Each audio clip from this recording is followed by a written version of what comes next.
wabarakatuh. Nama kami akan memaparkan materi mengenai tarekat, makna, sejarah aliran, macam aliran, tokoh, ajaran, dan peran dalam kehidupan.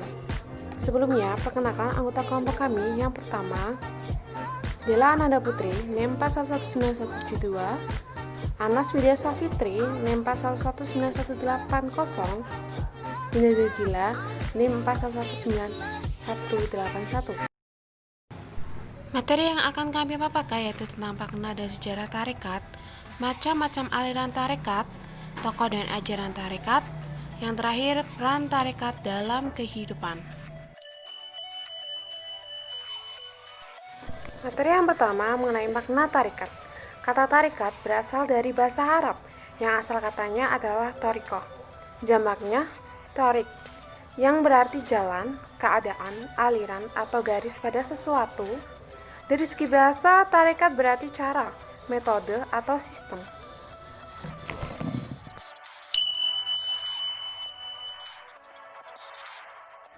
Materi selanjutnya mengenai sejarah aliran tarekat.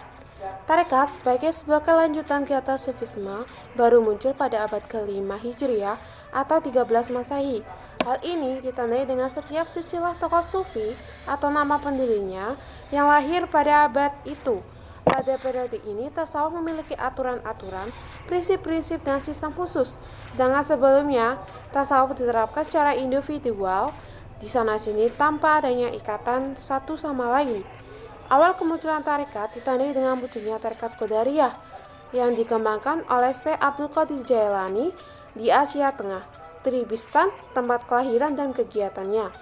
Kemudian berkembang ke Iran, Turki, Arab Saudi, dan sampai ke Indonesia, Malaysia, Singapura, Thailand, India, dan Tiongkok. Muncul pula tarekat Rifaiyah di Maroko dan Aljazair. Disusul tarekat Suhardawiyah di Afrika Utara, Afrika Tengah, Sudan, dan Nigeria. Adapun mengenai pertumbuhan atau perkembangan tarekat, beberapa teori muncul untuk menjelaskan tahapan perjalanannya. Antara lain dari teori itu adalah dari pandangan J. Spencer Trimingham yang membagi tahap perkembangan tarekat kepada 3 garis besar tahapan, yaitu Qonakoh, Thorikoh, dan tahap Taifah. Tahap Qonakoh terjadi pada awal perkembangan Islam pada abad ke-5 Masehi. Ciri khas tahapan ini adalah metode yang ditempuh oleh seorang sufi untuk mencapai atau untuk sampai kepada Allah Subhanahu wa Ta'ala dengan latihan-latihan spiritual atau riyadhah yang dilakukan secara individual. Tahapan ini disebut juga tahapan asketis atau suhud dalam perkembangan awal tasawuf. Kemudian tahapan yang kedua yaitu thorikoh.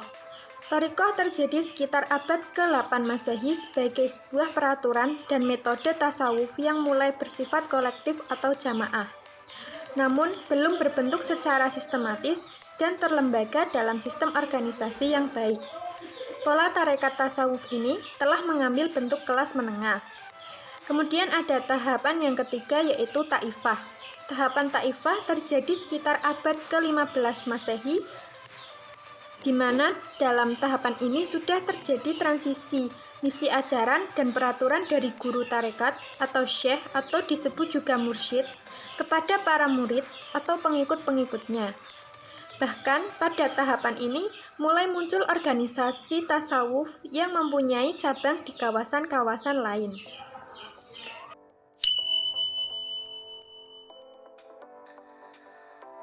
Selanjutnya ada macam-macam aliran tarekat, tokoh tarekat, dan ajarannya. Yang pertama, aliran tarekat Qadariyah. Nama tarekat ini dinisbatkan kepada seorang sufi besar yang sangat legendaris. Ia diyakini sebagai pemilik dan pendiri tarekat ini. Sufi besar itu adalah Syekh Muhyiddin Abdul Qadir Al-Jailani. Syekh Abdul Qadir Al-Jailani dilahirkan pada tahun 470 Hijriah di Jilan atau wilayah Irak sekarang dan meninggal di Baghdad pada tahun 561 Hijriah. Beliau adalah seorang sufi besar yang kealiman dan kepribadiannya banyak mendapat pujian dari para sufi dan ulama sesudahnya. Tarekat Qadariyah sampai dengan sekarang ini masih merupakan tarekat yang terbesar di dunia Islam dengan berjuta-juta pengikutnya.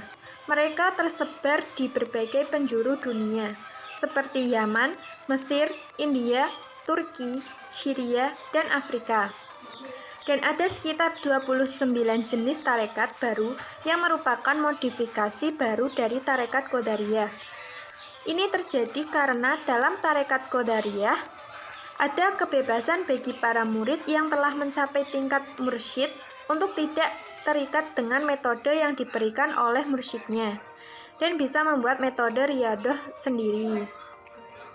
Kemudian dasar pokok ajaran tarekat Qadariyah ini yaitu yang pertama tinggi cita-cita, menjaga kehormatan, kemudian baik pelayanan dan kuat pendirian. Dan yang terakhir, membesarkan nikmat Tuhan. Yang kedua, aliran tarekat Syadziliyah. Tarekat Syadziliyah dihubungkan kepada Syekh Ahmad Asy-Syadzili. Julukannya adalah Abu Hasan dan nama populernya adalah Asy-Syadzili. Di kalangan tarekat Syadziliyah, silsilah keturunan Asy-Syadzili dihubungkan dengan Hasan bin Ali bin Abi Thalib. Dengan demikian, ia juga mempunyai hubungan darah dengan Fatimah Az-Zahra, putri Rasulullah. Nasab atau garis keturunan Abu Hasan Asy-Syadzili bersambung sampai dengan Rasulullah SAW. Sebagian besar sumber yang berbicara tentang sejarah Asy-Syadzili mengemukakan bahwa dia lahir di negeri Maghrib pada tahun 593 Hijriah di sebuah desa yang bernama Gumaroh, dekat kota Sabtah, negeri Maghrib Al-Qoso atau Maroko, Afrika Utara. Dan beliau meninggal di Mesir pada tahun 656 Hijriah yang mempunyai pengikut di Mesir, Afrika Utara, Syria, dan negeri-negeri Arab lainnya. Adapun pokok-pokok ajarannya yaitu antara lain yang pertama bertakwa kepada Allah di tempat sunyi dan ramai. Yang kedua mengikuti sunnah dalam segala perkataan dan perbuatan. Dan yang ketiga kembali kepada Allah di waktu senang dan susah. 3. Aliran tarekat Naqsyabandiyah. Nama tarekat ini dinisbatkan kepada seorang sufi besar di kota Bukhara. Ia adalah Muhammad ibnu Muhammad Bahauddin Al-Uwais Al-Bukhari Al-Naqsyabandi. Nah, dalam tarekat ini memiliki ciri yang sangat menonjol terutama dalam hal agama, di mana memberlakukan syariat secara ketat, kemudian juga menekankan keseriusan dalam beribadah, sehingga sangat menolak adanya musik dan tari. Yang keempat ada aliran tarekat Qadariyah wa Naqsyabandiyah. Tarekat ini didirikan oleh Ahmad Khatib Ibnu Ab-Khafar Al-Sambasi Al-Jawi. Dasar pokok ajaran tarekat Qadariyah wa Naqsyabandiyah ada 4. Di antaranya yang pertama ada ajaran tentang kesempurnaan suluk. Kesempurnaan suluk itu jika berada dalam 3 dimensi Islam, yaitu Islam, iman, dan ihsan. Yang kedua ada adab para murid. Secara garis besar, seorang murid atau ahli tarekat harus menjaga adabnya, yaitu adab kepada Allah, adab kepada syekh, adab kepada ikhwan, dan juga adab kepada diri sendiri. Kemudian yang ketiga dan keempat ada dzikir dan muraqabah. Perbedaan dzikir dan muraqabah sendiri yaitu jika dzikir memiliki objek perhatian berupa kata ataupun kalimat. Kemudian kalau muraqabah yaitu menjaga kesadaran atas makna, sifat, qudrat dan iradat Allah. Kemudian perbedaan lainnya jika dzikir itu medianya berupa lidah, sedangkan kalau muraqabah itu kesadaran murni yang berupa imajinasi. 5. Aliran tarekat Tijaniyah. Tarekat Tijaniyah didirikan oleh Syekh Ahmad bin Muhammad Al-Tijani. Dasar pokok ajaran tarekat Tijaniyah yaitu mempunyai wirid yang sangat sederhana dan wadifah yang sangat mudah. Wiridnya terdiri dari istighfar, sholawat, dan tahlil. Yang keenam, aliran tarekat Syatariyah. Aliran tarekat Syatariyah pertama kali berada di India pada abad ke-15 dan dinisbatkan oleh Abdullah Asy-Syattar. Dasar pokok ajaran tarekat Syatariyah yaitu hubungan antara Tuhan dengan alam. Perkembangan mistik tarekat ini ditujukan untuk mengembangkan suatu pandangan yang membangkitkan kesadaran akan Allah Subhanahu wa Ta'ala di dalam hati, tetapi tidak harus melalui tahap fana. Fungsi dan peran tarekat dalam kehidupan. Fungsi dan peran tarekat dalam kehidupan dapat dilihat pada tujuan tarekat Qadariyah Naqsabandiyah. Tujuannya sama dengan tujuan Islam itu sendiri, yaitu menuntun manusia agar mendapat ridha Allah, kemudian sejahtera di dunia dan bahagia di akhirat. Nah, fungsi dan perannya itu diantaranya taqarrub ilallah subhanahu wa ta'ala, yaitu mendekatkan diri kepada Allah dengan jalan dzikrillah.